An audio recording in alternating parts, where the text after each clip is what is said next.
यत्र अष्टाक्षर संसिद्धः महाभागो महीयते न तत्र संचरिष्यन्ति व्याधि दुर्भिक्ष तस्कराः. இந்த ஸ்லோகம் எட்டெழுத்து மந்திரமாம் நமோ நாராயணாயங்கிற திருமந்திரத்தின் பெருமை சொல்ல வந்தது.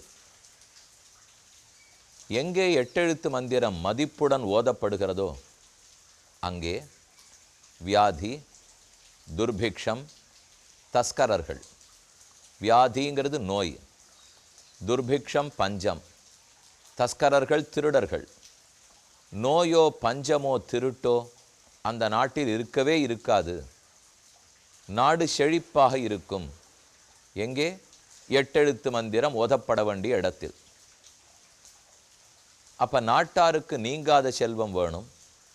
வியாதியோ பஞ்சமோ மற்றும் திருட்டோ இருக்கக்கூடாது. இருக்கக்கூடாதுன்னு ஆறு சொல்ல? நாம் பிரார்த்திக்கலாம். ஆனால் மகான்கள் தான் அத்தை அருள வேண்டும். பகவான் தான் அப்படிப்பட்ட பெரிய நல்லதை நமக்கு கொடுக்க வேண்டும். ஆண்டாள் தன்னுடைய திருப்பாவையில் நமக்கெல்லாம் நீங்காத செல்வம் நிறைய வேண்டும் என்று ஆசீர்வாதம் பண்ணின பாசுரம் இன்றைய நாள் பாசுரம், 3வது பாசுரம். திருப்பாவை முதல் 5 பாடல்களும் அவதாரிக்கை முன்னுரைன்னு கூறினேன். அதில் இன்றைக்கு 3வது பாடல். 1, 2, 3 இந்த 3 பாட்டுகளோட வரிசையை பார்த்தால் ஒரு அழகான தொடர்பு.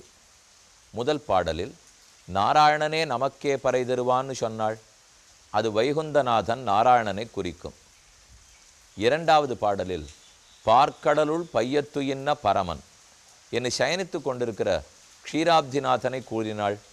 வைகுந்தத்திலேந்து பெருமாள் க்ஷீராப்திக்கு இறங்கி வந்திருக்காருன்னு அர்த்தம். அதாவது பார்க்கடலுக்கு இறங்கி வந்துள்ளார். இது 2வது நிலை. பார்க்கடலை காரணமாக கொண்டுதான் பூலோகத்தில் அவதரிக்கிறார் பெருமாள். மத்ஸ்ய, கூர்ம, வராக, நரசிம்ஹ, வாமன, பார்கவராம, ராம, பலராம, கிருஷ்ண, கல்கி என்று 10 அவதாரங்கள் குறிப்பிடுகிறோம். இந்த அவதாரங்களுக்கெல்லாம் பெருமாள் எங்கிருந்து இறங்கி வருவார்? பார்க்கடல்லேருந்து எழுந்திருந்து தான் வருவாராம். அந்த வரிசையில் இப்போ 3வது பாசுரம் அவதாரத்தை குறிப்பிடுகிறாள். திரிவிக்கிரம அவதாரம். இந்த பாசுரத்தில் பாடப்பட்டது திருவிக்கிரமன். முதல்ல வாமனனா குள்ளமான வடிவத்தோടെ வந்தார். நீண்ட திருவிக்கிரமனாக தாவி அளந்தார். அதைத்தான் இந்த பாசுரத்தாலே கூறப்போகிறாள். ஆண்டாளுக்கு திருவிக்கிரம அவதாரத்தில் அவ்வளவு ஈடுபாடு. 3வது பாடலும் திருவிக்கிரமனுக்குத்தான். மறுபடியும் 17வது பாடலும் திருவிக்கிரமனுக்குத்தான். 24வது பாடலிலேயும் திருவிக்கிரமனை பாடுகிறாள். ஆக இந்த 3 பாட்டிலையும் திருவிக்கிரம அவதாரம் வருகிறது. இன்றைய நாள் பாட்டை பார்ப்போம். ஓங்கி உலகளந்த உத்தமன் பேர்பாடி நாங்கள் நம் பாவைக்கு சாற்றி நீராடினால் தீங்கின்னி நாடெல்லாம் திங்கள் மும்மாறி பெய்து ஓங்கு பெரும் சென்னல் ஊடு கயலுகள பூங்குவளைப் போதில் பொறிவண்டு கண்படுப்ப தேங்காதே புக்கிருந்து சீர்த்த முலபத்தி வாங்க குடம் நிறைக்கும் வள்ளல் பெரும் பசுக்கள் நீங்காத செல்வம் நிறைந்து ஏலோர் எம்பாவாய். நம்ம ஒத்தொத்தருக்கு இதில் தான் ஆசை. நீங்காத செல்வம் குடும்பத்துலேயும் நிறையணும், ஊர்லேயும் நிறையணும், நாடே சுபிக்ஷமாக இருக்கணும், லோகமே சுபிக்ஷமாக இருக்கணும். அவரவர்களுக்கு அவரவர். நாட்டை காப்பவர்களுக்கு அது நன்னா நடக்கணும், வியாபாரம் பண்ணுறவாளுக்கு அது நன்னா நடக்கணும், உழவு பண்ணுறவாளுக்கு அது நன்னா இருக்கணும், வேதம் சொல்கிறவர்களுக்கு அது நன்னா இருக்கணும். அவரவர்களுக்கு சுபிக்ஷமாக இருக்க வேண்டாமா? அதைத்தான் இந்த பாசுரத்தாலே சொல்கிறாள். இத்தனை நாளும் கண்ணனை பார்க்கவே விடாமல் தடுத்தார்கள். இன்றைக்கி நல்ல வேலை, கண்ணனை போகலாம், நீங்கள் தரிசிக்கலாம், நோன்பு நோற்கலாம் என்று ஊர்க்காரர்கள்லாம் அனுமதிச்சிருக்கா இல்லையா? அதனால் நாட்டாருக்கு நீங்காத செல்வம் நிறையட்டும். ஆண்டாளுக்கு வேறு செல்வத்தை பற்றி பேச்சே இல்லையே, கண்ணனொத்தந்தான் செல்வம். அதனால் இங்கே செல்வம் நிறையட்டும். ஆண்டாள் யாரை குடிப்பீர்கள்னால் நாட்டாருக்காக. தனக்கு கண்ணன், நாட்டாருக்கு கண்ணனே இருக்கணும். நாமும் கண்ணனே செல்வம்னு தான் இருக்கணும். ஆனால் அந்த நிலைக்கு உடனே அடைஞ்சிட போகிறோமா? முதல்ல மற்றதுகள்லாம் கிடைக்கட்டும். தானே மெதுவாக அவரிடத்துல காதல் ஏற்பட்டு நம்மளும் ஒரு நாள் முக்தியை கேட்டுவிட மாட்டோமா? கேட்கணும்.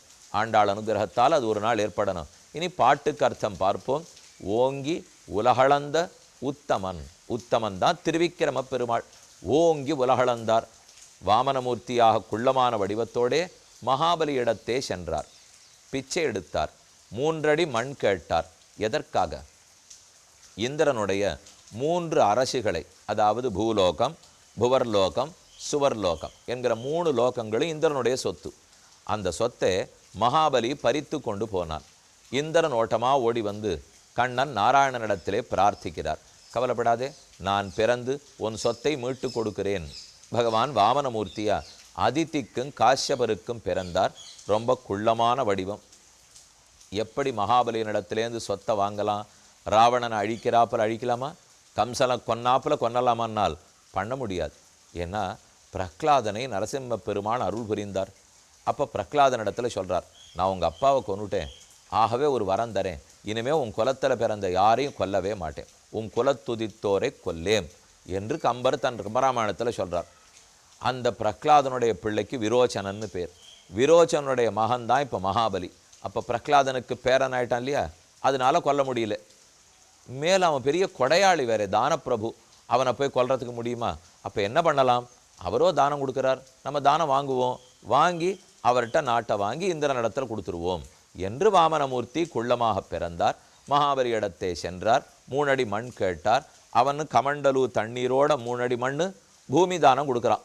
அந்த தண்ணீர் கையில் பட்டது தாமதம். ஓங்கி உலகளந்த. வாமனன் கிடுகிடுன்னு வளர்ந்தார். அதே திருவடி தான், ஆனால் வளர்ந்துடுத்து. சின்ன காலை காட்டினார். 3 அடி மண் வேண்டினார். இதென்ன 3 அடி பெரிய சமாச்சாரம்? அல்பம்னு கொடுத்துட்டான் அரசன். சுக்கராச்சாரியர் தடுத்தார். ஆனாலும் கேட்கல, கொடுத்தான். தண்ணீர் கையில் பட்ட மாத்திரம் கிடுகிடுன்னு வளர்ந்தார். ஓரடியாலே இந்த கீழோகத்தையெல்லாம் அளந்து, மற்றொரு அடியாலே மேல்லோகத்தையெல்லாம் அளந்தார். ஓங்கி உலகளந்த உத்தமன். அந்த திருவிக்கிரமனைத்தான் இப்போ நாமங்களை பாட வேண்டும் என்று ஆண்டாள் எல்லா பெண்களையும் கூப்பிடுகிறார்.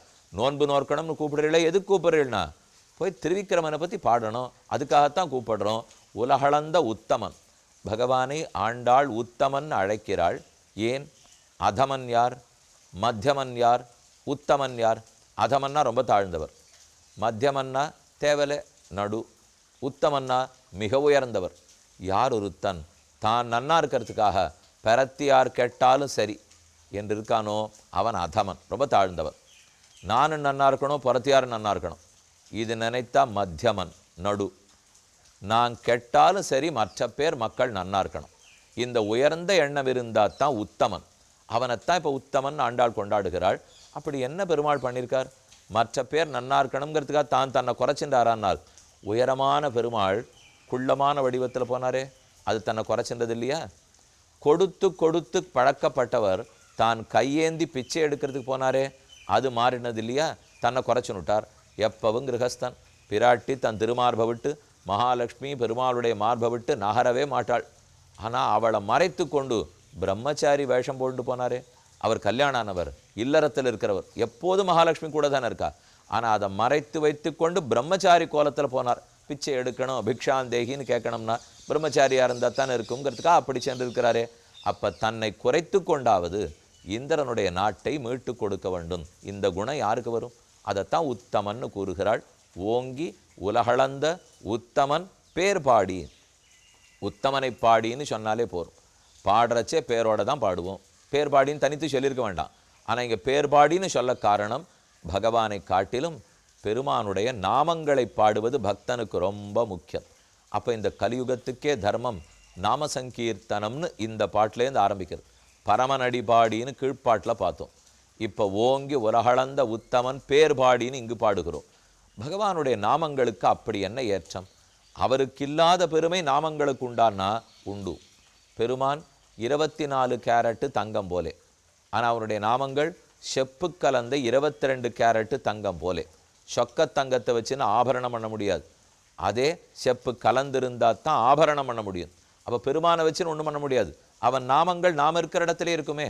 அவரையாவது கோவிலுக்கு தேடிட்டு போகணும். இப்போ உட்காண்டிருக்க இடத்துலேருந்தே ஹே கிருஷ்ண, ஹே கோவிந்த, ஹே முராரே தாராளமாக சொல்லலாம். பணம் காசும் செலவில்லை, போக வேண்டிய தேவையும் இல்லை. கால் முடியாதவனு சொல்லலாம், கண்ணு முடியாதவனு சொல்லலாம், ஒன்றுமே முடியாதவனு சொல்லலாம். அதனால தான் பெருமானுடைய நாமங்களுக்கு ஏற்றான் அவன் கட்டிப்பொன் போலே இவை பணிப்பொன் போலே. அவனையே இல்லேன்னுவா பல நாத்திகர்கள், கடவுளை இல்லைன்னு சொல்லுவா. ஆனால் சொல்கிறதுக்காக வாதம் பண்ணச்சே கண்ணன் பொய் சொன்னார், கண்ணன் திருடினார், கண்ணன் பல பேரை கல்யாணம் பண்ணிட்டார், ராமனே தன் மனைவியை தொலைத்து விட்டார், இது தப்பு தப்புன்னு சொல்கிற பாருங்க. அதெல்லாம் கடவுளே இல்லை, ராமனே இல்லைன்னு சொன்னாலும் கூட அந்த பேரை சொல்லி சொல்லி சொல்கிற பாருங்க, நமக்கு ரொம்ப திருப்தியாக இருக்கும். ராமன் இல்லைன்னு சொல்கிறதுக்கு ராமன் ராமன் 4 தரம் சொல்லணும் இல்லையோ, கண்ணன் பொய்யன்னு சொல்கிறதுக்கு கண்ணன் கண்ணன் 4 தரம் சொல்லணும் இல்லையோ. அதனால் அவனையே இல்லைங்கிறவன் கூட அவன் பேரை இல்லைன்னு ஒத்தராலையுமே சொல்கிறதுக்கு முடியாது. அவன் தன்னை இல்லை செய்கிறவர்களும் அவன் திருநாமங்கொண்டு காரியங்கொள்ளா நிற்பர். வியாதி பரிகாரார்த்தமாக திருநாம சங்கீர்த்தனத்தை நியமித்தால் அப்போதே அத்தை செய்யா நிற்பர். நாம் கடவுளை இல்லைன்னு சொல்லிட்டு கூட வீட்டுக்குள் போய் பார்த்தால் 48 நாள் விஷ்ணு சஹஸ்ரநாம பாராயணம் நடந்துட்டு இருக்கும். என்ன விஷயம்னா, இல்லை பேரனுக்கு ஏதோ உடம்பு சரியில்லை, சஹஸ்ரநாம பாராயணம் பண்ணால் சரியாக போயிடும்னு சொல்லியிருக்கா, அதனால் பண்ணிட்டு இருக்கேன்னால். இல்லை கடவுள் இல்லைன்னு சொல்லியிருந்தீரேன்னால், அவர் இல்லைன்னு சொன்னேன், நாமம் இல்லைன்னு சொன்னேன்னா, அவருடைய திருநாமங்கள் எப்பவுமே உண்டோ இல்லையோ. அப்போ அவரை இருக்குன்னாலும் இல்லைன்னாலும் சொல்லுவதற்கு நாமம் வேண்டும். ஒருத்தன் தாயினிடத்தில் கோபித்து கொண்டு அவளை ஓங்கி அரைந்து விட்டான், மகா பாபம், செஞ்சிருக்கக்கூடாது. அம்மாவே அரைஞ்சான், அரைஞ்ச கை வலிச்சது, அம்மானு தன்னை அறியாமல் சொல்லிட்டானான்.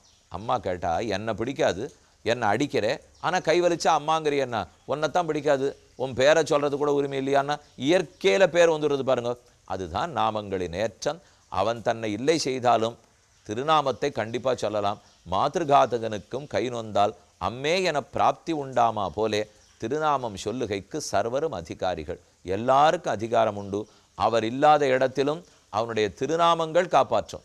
திரௌபதி ஆடை பறிக்கப்பட்ட போது கண்ணனை கூப்பிட்டாள். துவாரகா நிலையாச்சுத கோவிந்த புண்டரீகாட்ச ரக்ஷமாம் நுடு.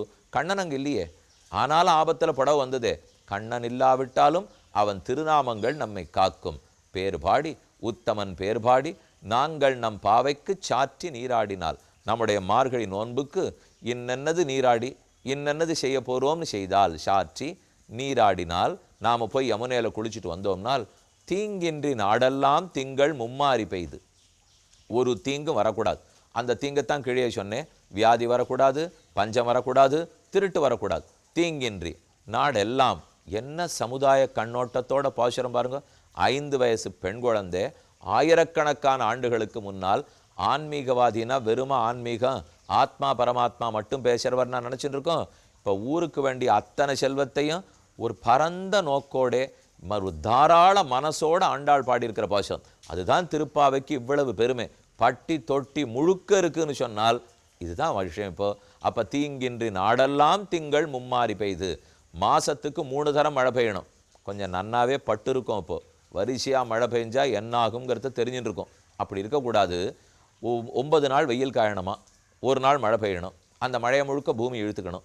மறுபடியும் 9 நாள் வெயில் காயணும், 1 நாள் மழை பெய்யணும். இதுதான் மும்மாரின்னு சொல்லுவார்கள். மாறினா மழை, மும்மாறினா மாதத்துக்கு 3 நாள் பொழிய வேண்டும். தீங்கின்றி நாடெல்லாம் திங்கள் மும்மாறி பெய்து ஓங்கு பெரும் சென்னல் ஊடு கயலுகளா.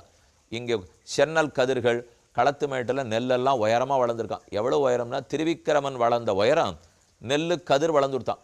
திங்கள் மும்மாறி பெய்து ஓங்கு பெரும் சென்னல் ஊடு. இந்த சென்னலுக்கு அந்த சென்னலுக்கும் ஊடே. ஊடே ஊடேங்கிறது நம்ம நடுவே நடுவேங்கிறோம். உயர்ந்த தமிழ் சொல் ஊடே. ஊடு அதற்கு நடுவிலே ஊடு கயல் உகள. கயல்னா மீன். இங்கேயும் அங்கேயும் மீன்கள் துள்ளி திரிந்து விளையாட. தின்னு கொழுத்திருக்கு மீன் அர்த்தம். அப்படின்னா நிலம் வளப்பமாக இருக்குன்னு அர்த்தம். திங்கள் மும்மாறி பெய்து ஊடு கயலுகள பூங்குவளை போதில். குவளை புஷ்பங்கிறது நெய்தல் புஷ்பம்.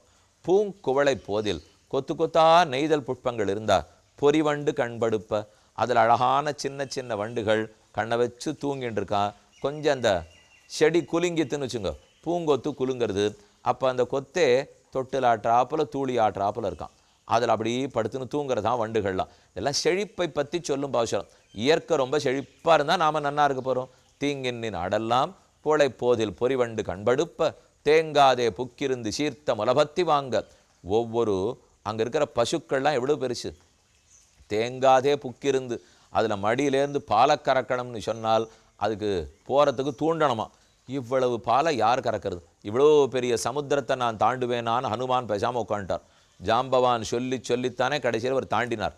அதை போல இந்த இருக்கிற மாடுகளை கறக்கணும்னால் சொல்லி சொல்லி அனுப்பணுமா.